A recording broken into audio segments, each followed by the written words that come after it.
Bismillahirrahmanirrahim. Assalamualaikum warahmatullahi wabarakatuh.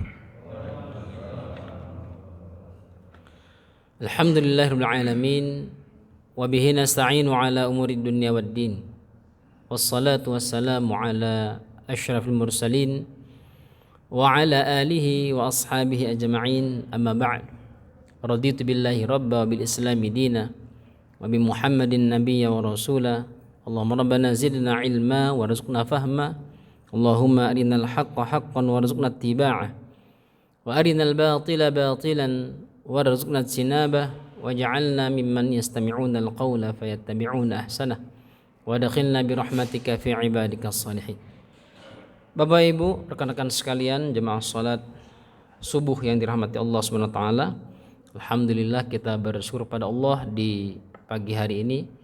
Allah mengizinkan kita untuk sholat berjamaah yang kita dahului dengan sahur dan sholat tahajud.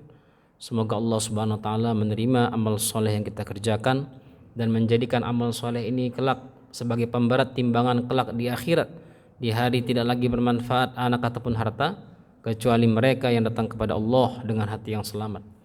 Salat dan salam kita hadiahkan kepada junjungan kita Nabi besar Muhammad sallallahu alaihi wasallam sebagai suri teladan kita, qudwatun hasanah kita. Kita mohon kepada Allah semoga Allah izinkan kita untuk terus berupaya menyempurnakan sunnah-sunnah baginda Rasul dalam kehidupan kita hingga Allah izinkan kita meninggal dalam keadaan husnul khatimah.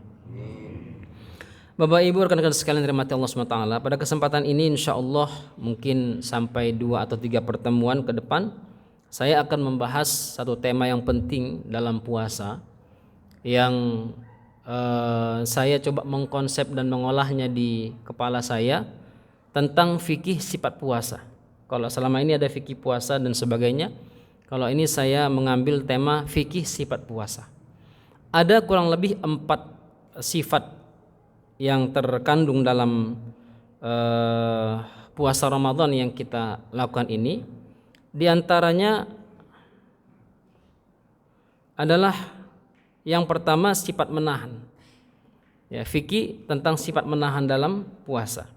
Yang kedua sifat al-jiddu, bersungguh-sungguh. Yang ketiga muraqabah, merasa diawasi Allah Subhanahu wa taala. Dan yang keempat jihad, yaitu berjuang dalam memaksimalkan keutamaan atau fadilah bulan ini.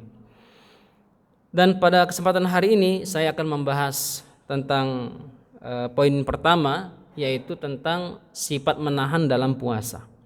Sebagaimana kita ketahui, hadirin rahimani wa rahimakumullah, bahwa as-siyam dalam bahasa Arab disebut atau diartikan dengan al-imsak. Al-imsak artinya menahan. Ternyata luar biasa sekali dalam bahasa Arab, dalam bahasa Indonesia, dalam kamus besar bahasa Indonesia, menahan ini diartikan banyak sekali. Dan insya Allah menjadi pemahaman yang komprehensif untuk kita kalau kita pahami dengan baik.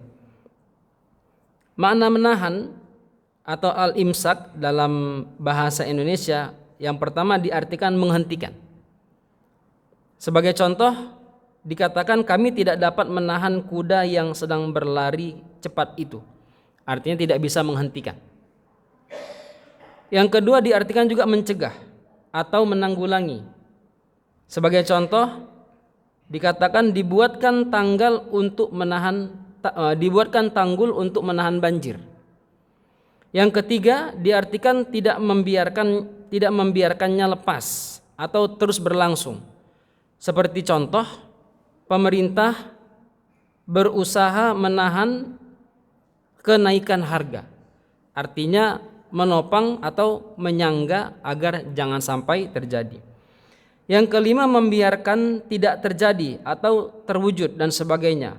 Bisa diartikan mengekang juga, mengekang hawa nafsu atau keinginan dan sebagainya. Yang keenam diartikan juga tidak meneruskan atau tidak menyampaikan.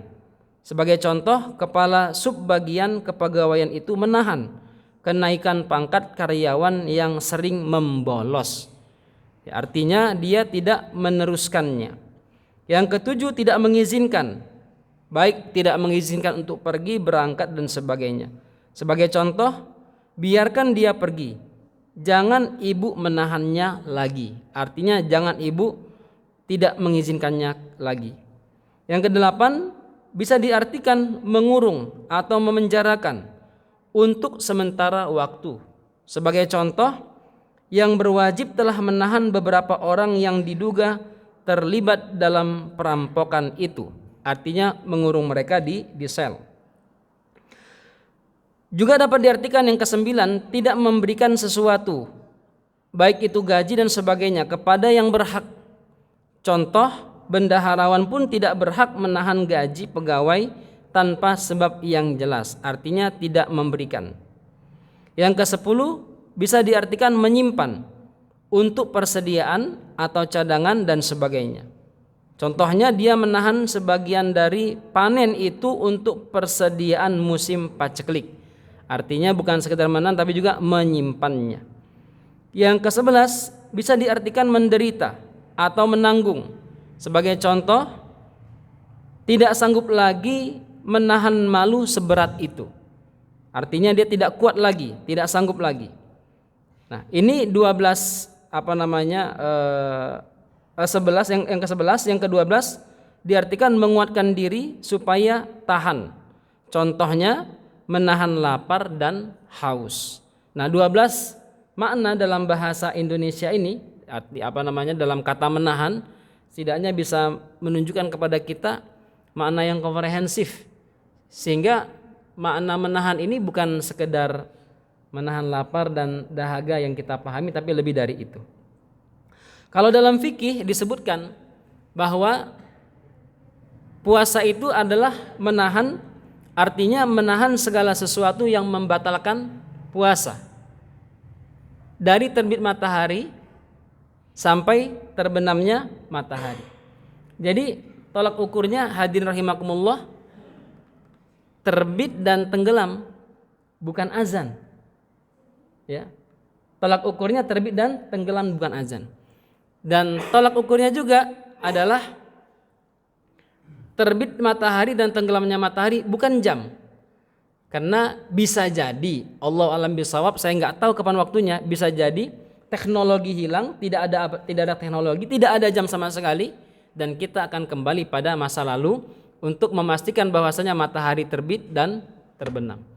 Makanya tolak ukurnya terbit dan terbenam, bukan azan ataupun waktu. Karena ada sebagian orang agak ngeyel-ngeyel dikit kan. Kalau dulu pas muda, pas kita SMP mungkin atau SMA, ngerjain teman-teman kita azan tuh. Ya 10 menit sebelum maghrib kita azan, Allahu Akbar, Allah buka. Ternyata masih ada ya belum masuk waktunya untuk berbuka. Hadirin rahimakumullah. Saya ambil pembahasan tentang menahan ini, inspirasinya adalah surah An-Nazi'at ayat 40. Allah Subhanahu wa taala berfirman, "Wa amma man khafa maqama rabbih wa nahan nafsa 'anil hawa." Ada nahan nafsa, nahan nafsu. Tahan nafsu lu, sering kita bilang begitu. Tolong ditahan. Ternyata, mohon maaf ini kalau saya salah, Bapak pakar bahasa Indonesia. Ternyata Indonesia tidak memiliki padanan kata yang sangat signifikan, spesifik tentang bahasa menahan ini. Sehingga mengadopsi dari bahasa Arab. Karena nggak ada bahasa yang konkret tentang menahan ini. Sehingga diambil dari surah An-Nazi'at ini, wa nahan nafsa 'anil hawa. Karena kalau kita bilang tahan, pasti berarti ada nafsunya di sana. Tahan nafsu lu. Tahan nafsu itu bahasa Arab. Hadirin rahimullah, yaitu Allah berfirman, wa amma man khafa, maka barang siapa yang takut kepada Tuhannya, maqama rabbi, terhadap Tuhannya, wa nahan nafsa 'anil hawa, tidak sekedar takut tetapi dia juga membuktikannya dengan menahan dirinya dari perbuatan-perbuatan yang dilarang oleh Allah Subhanahu wa taala, fa innal jannata hiyal ma'wa, maka dalam hal itu dia mentaati Allah sehingga dia berhak masuk ke surga Allah Subhanahu wa taala. Dan menahan nafsu ini banyak sekali ayat Al-Quran yang menceritakannya. Di antaranya juga adalah Al-Maidah ayat 77. Allah Subhanahu wa taala berfirman, "Qul ya ahlal kitab la taghlu fi dinikum ghairal haqqi wa la tattabi'u ahwa'a qaumin qad dhallu min qablu wa dhallu an sawa'is sabil." Hai ahli kitab, janganlah kamu berlebih-lebihan dengan cara tidak benar dalam agama, dan janganlah kamu mengikuti hawa nafsu orang-orang yang telah sesat dahulunya, dan mereka telah menyesatkan kebanyakan manusia, dan mereka tersesat dari jalan yang lurus. Nah, al-ghulu, berlebih-lebihan dalam agama, ini satu paket dengan mengikuti hawa nafsu. Orang yang mengamalkan agama berlebih-lebihan satu paket dengan mengikuti hawa nafsu. Karena landasan agama kita yang benar adalah mengamalkan agama ini yang pertama karena Allah, yang kedua mengikuti tuntunan Rasulullah sallallahu alaihi wasallam. Ketika ada orang yang mengamalkan agama dengan ghulu, dengan berlebih-lebihan, maka ada imbasnya. Yang pertama, tidak enak dilihat. Tidak enak dilihat. Karena agama ini kalau diamalkan dengan baik, itu sesuai dengan fitrah. Kesesuaian agama ini dengan fitrah akan menarik banyak kebaikan atau perhatian orang-orang baik kepada kita. Tetapi ketika diamalkan secara berlebih-lebihan, apalagi disandingkan dengan agama, maka akan terjadi problem di sana. Yang kedua, akan terjadi kebosanan. Mereka yang berlebih-lebihan dalam agama, walaupun dia mengamalkan agama, tapi berlebih-lebihan dia. Ketika kita masuk bulan Ramadan ini, semangat kita Masya Allah muncak. Yang tidak pernah tahajud 12 rakaat, kita tarawih tahajud 12 rakaat. Ya, tambah tahajud lagi 8 rakaat atau 10 rakaat. Bagus kalau istiqomah. Tapi kalau seandainya hal tersebut dilakukan hanya semangat sementara, maka agama kita tidak mengajarkan itu. Agama kita mengajarkan adalah innallaha khairul amali dawamuhu wa in qalla. Sebaik-baik amalan itu yang istiqomah walaupun sedikit. Maka kita upayakan mengamalkan agama ini dengan sesuai ketentuan Allah dan Rasulnya. Hadirin rahimakumullah. Kemudian akan mengikuti hawa nafsu. Mereka yang berlebih-lebihan akan mengikuti hawa nafsu. Biasanya kalau bapak-bapak ini bicara tentang poligami, semangat sekali. Ya, karena sesuai dengan hawa nafsu. Walaupun prakteknya nggak ada. Ya kan? Cuman omdo kata orang bilang, ngomong tok gitu ya. Kalau semangatnya luar biasa tapi prakteknya nggak ada. Kemudian hadirin rahimakumullah, banyak sekali yang ayat Al-Quran yang berkaitan dengan menahan nafsu ini. Dalam hadis Rasulullah sallallahu alaihi wasallam bersabda, "An Abi Muhammadin Abdullah bin Amr ibn al-As radhiyallahu anhu ma qala Rasulullah sallallahu alaihi wasallam, la yu'minu ahadukum hatta yakuna hawahu taba'an lima ji'tu bihi." Dari Abu Muhammad Abdullah bin Amr bin As radhiyallahu anhuma, dia berkata, Rasulullah sallallahu alaihi wasallam bersabda, tidak beriman salah seorang di antara kalian hingga hawa nafsunya mengikuti apa yang aku bawa. Nah, artinya kalau kita punya hawa nafsu disenderkan dengan agama. Nafsu kita ini kan banyak. Mohon maaf ini, ada nafsu jabatan, ada nafsu wanita, ada nafsu harta. Kalau perempuan nafsu laki-laki gitu ya. Juga bukan hanya laki-laki ke perempuan aja, perempuan ke laki-laki juga. Ada nafsu punya anak, ada nafsu bekerja dan sebagainya. Semua nafsu-nafsu ini kalau kita tidak sandarkan pada agama maka tercela dia. Abdurrahman bin Auf radhiyallahu taala anhu yang saat sekarang ini menjadi primadona di antara kita, menjadi acuan kita sebagai seorang mukmin agar menjadi orang kaya. Kita hanya mengikuti kayanya aja. Bener nggak Bapak Ibu? Kita hanya mengikuti kayanya aja. Ada nggak di antara kita yang mengikuti kualitas sodakohnya? Adakah di antara kita yang mengikuti kualitas tahajudnya, kualitas dakwahnya, kualitas pengorbanannya dalam agama? Baru kita bilang saya ini sedang mencontoh Abdurrahman bin Auf dalam usaha harta, tapi tidak dalam ibadah. Maka hadirin rahimakumullah, sampai nafsu kita disandarkan sepenuhnya pada agama Allah Subhanahu wa taala. Oleh karena itu, Rasulullah Shallallahu alaihi wasallam bersabda, 3 perkara yang membinasakan dan 3 perkara yang menyelamatkan. Adapun 3 perkara yang membinasakan adalah kebakhilan dan kerakusan yang ditaati, hawa nafsu yang diikuti, dan seseorang yang membanggakan dirinya sendiri. Sedangkan 3 perkara yang menyelamatkan adalah takut kepada Allah di waktu sendirian dan dilihat orang banyak, sederhana di waktu kekurangan dan kecukupan, dan adil di waktu marah dan ridha. Hadis ini diriwayatkan dari sahabat Anas, Ibnu Abbas dan lain sebagainya.